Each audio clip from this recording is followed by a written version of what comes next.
Bonjour à tous. Aujourd'hui, nous aborderons sujets les plus brûlants. Premier sujet. Marabat 2024, Baléaria aux petits soins des MRE. Deuxième sujet. L'ambassadeur Ly Changlin souligne la synergie sino-marocaine lors du forum MD Sahara. Troisième sujet. Samir entre espoir et doute, le Maroc face à l'arbitrage de Sirdi. Quatrième sujet. IA au Maroc, le chemin vers une révolution économique et éthique. N'oubliez pas de liker cette vidéo pour que nous puissions connaître le nombre de nos fidèles abonnés. Voici à nouveau les sujets. Sujet numéro 1.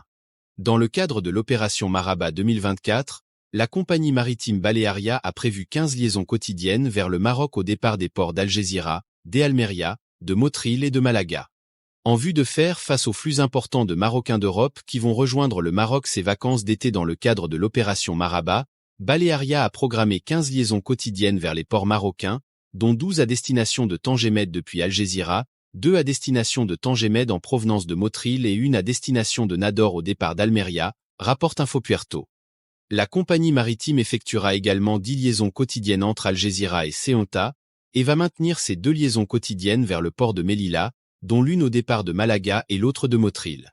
Au total, Baléaria a prévu 27 rotations quotidiennes dans le cadre de l'opération Transit, lesquelles seront assurées par 10 navires, 8 ferries et 2 navires à grande vitesse, ce qui représente près d'un tiers de sa flotte. Des services adaptés aux besoins des Marocains résidant à l'étranger, MRE, et notamment en Europe seront proposés à bord des navires destinés aux liaisons vers le Maroc. La compagnie met à la disposition des passagers marocains à bord des assistants parlant arabe et français.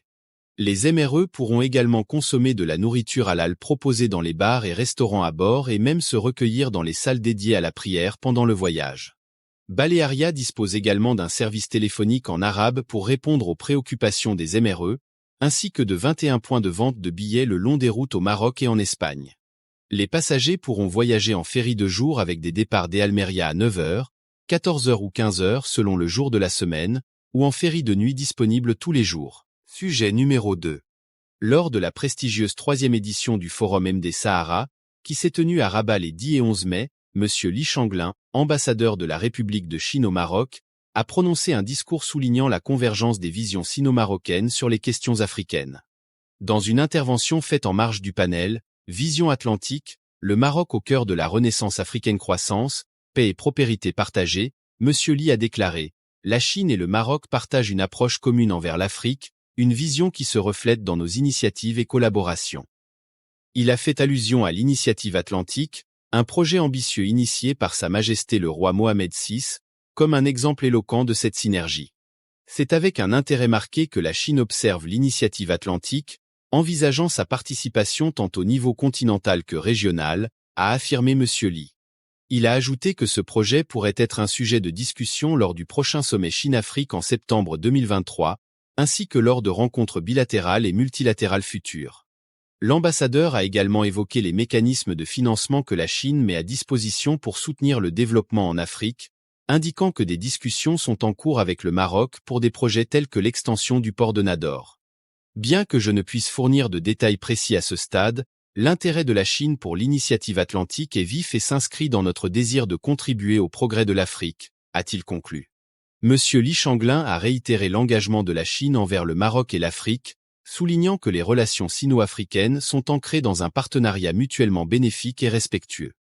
Avec la conférence ministérielle Chine-Pays arabes prévue le 30 mai et le sommet Chine-Afrique en septembre, l'année 2023 promet d'être riche en événements diplomatiques et en opportunités de renforcer ces liens. Sujet numéro 3. Dans un tourbillon dramatique digne des meilleures séries télévisées, le toupet de Mohamed Hussein Ali Alamoudi, ou Cheikh Alamoudi pour les intimes, magnate à la tête de Coral Morocco Holding, réapparaît sur la scène marocaine avec des prétentions financières qui feraient pâlir les scénaristes de Hollywood. 5 ans après avoir engagé un bras de fer juridique avec l'État marocain, voilà que notre homme d'affaires saoudien d'origine éthiopienne hausse le ton et le tarif, réclamant rien de moins que 27,4 milliards de dirhams, environ 2,762 milliards de dollars, soit le double de sa demande initiale auprès du Centre international de règlement des différends relatifs à l'investissement, CIRDI. Le scénario ? Un tribunal international, des avocats affairés et au centre, un conflit entre un entrepreneur milliardaire et un État souverain. Alamoudi n'est pas un novice en matière de controverse, ayant précédemment attribué la fermeture de la raffinerie Samir, société anonyme marocaine de l'industrie du raffinage ayant pour nom originaire Société anonyme marocaine italienne de raffinage, en août 2015 aux obstacles imposés par le gouvernement marocain, qui l'accuse de traitement injuste et d'entrave à son investissement. Des accusations que l'on imagine sorties tout droit d'un film d'espionnage, avec saisie de comptes bancaires et interdiction de déchargement pour les navires, ajoutant une touche de suspense à l'affaire. Ce qui ajoute à l'intrigue, c'est la liquidation judiciaire de la Samir, orchestrée sous la surveillance d'un syndic et l'extension de cette liquidation aux biens personnels d'Alamoudi par un tribunal de commerce de Casablanca. L'homme, qui aurait déjà fait sortir des dividendes colossaux vers des cieux plus cléments, semble jouer une partie d'échecs à très hauts enjeux. Pendant ce temps, le peuple marocain, figurant involontaire dans ce drame financier, pourrait bien se demander si ce feuilleton judiciaire se terminera par un nouvel épisode coûteux pour le contribuable, ou si les autorités trouveront le moyen de tourner la page de cette saga coûteuse. Reste à voir, en fouinant, si Alamoudi détient en sa possession des révélations explosives sur d'éventuelles complicités. Ce qui pourrait transformer ce scénario déjà captivant en un véritable blockbuster judiciaire. Cela dit, dans le tumulte financier qui secoue le Maroc, initié un 14 mars 2018, la procédure d'arbitrage interpelle par sa complexité et sa durée. Au cœur du litige, la question de savoir si le Maroc devra indemniser le groupe Coral pour les préjudices subis à la suite de la faillite de la Samir. D'aucuns suggèrent que le Maroc pourrait avoir l'avantage dans ce bras de fer juridique. En effet, les manquements de l'actionnaire principal dans la gestion de la Samir et son incapacité à prévenir la liquidation jouent en faveur du gouvernement. Défense de l'État marocain. Le principal actionnaire, n'ayant pas respecté ses engagements pour sauver la société, écarte effectivement la responsabilité de l'État dans cette faillite. Face aux accusations portées par le plaignant, qui reproche à l'État marocain de ne pas avoir protégé ses investissements, les spécialistes sont catégoriques, pour eux, il n'existe aucune mesure prise par le Maroc qui aurait pu léser les actionnaires. Au contraire, ils soulignent que la faillite est le résultat d'une gestion désastreuse, ayant conduit à des dettes colossales, rendant inévitable la liquidation prononcée par le tribunal de commerce de Casablanca. Perspective de la liquidation judiciaire. Aussi, nombreuses sont les réserves sur la possibilité de redresser la situation de la liquidation judiciaire par des investissements privés, en raison de la gestion antérieure qui a sérieusement compromis la réputation de l'entreprise. Face aux difficultés de mobiliser de nouveaux investisseurs, il est suggéré que si une nouvelle raffinerie est nécessaire au Maroc, une intervention publique serait préférable. Cela minimiserait les risques associés à la privatisation de secteurs essentiels. Enjeu national et réflexion sur la privatisation. Cette affaire dépasse largement les frontières d'un simple litige commercial. Elle pose des questions sur le rôle de l'État dans la régulation économique et la protection des investissements stratégiques. Les conclusions du CIRDI, attendues avec impatience, pourraient avoir des répercussions sur la perception du climat des affaires au Maroc et la confiance des investisseurs internationaux dans la stabilité juridique et économique du pays. La saga de la Samir est loin d'être un simple épisode juridique, elle est révélatrice des défis que rencontre le Maroc dans son équilibre entre attractivité économique et souveraineté nationale. La morale de cette histoire ?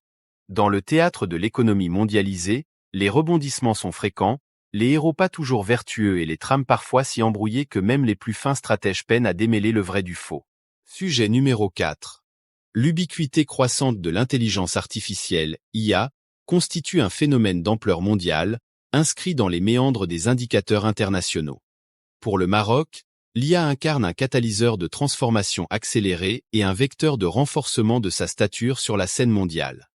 Le royaume serait bien inspiré d'embrasser une approche holistique pour façonner une IA éthique, centrée sur l'humain et en harmonie avec les valeurs nationales. Voici les éléments à prendre en considération dans cette vision, selon l'Institut royal des études stratégiques, IRES. L'horizon de la mondialisation, quelle que soit son incarnation future, se dessine inéluctablement sous l'égide de l'IA, affirme le rapport de synthèse intitulé « Intelligence artificielle de confiance », levier de changement en faveur d'un développement accéléré du royaume, publié par l'IRES.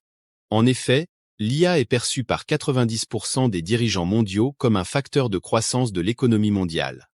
À l'horizon 2030, sa contribution au PIB mondial est estimée entre 12 et 15%, selon les projections du cabinet britannique PricewaterhouseCoopers, avec des revenus générés par cette technologie atteignant jusqu'à 15 700 milliards de dollars. Ainsi, l'IRES relève que l'IA offre des solutions novatrices particulièrement adaptées aux besoins de l'Afrique, notamment dans des secteurs clés du développement durable tels que la santé, l'éducation et l'agriculture.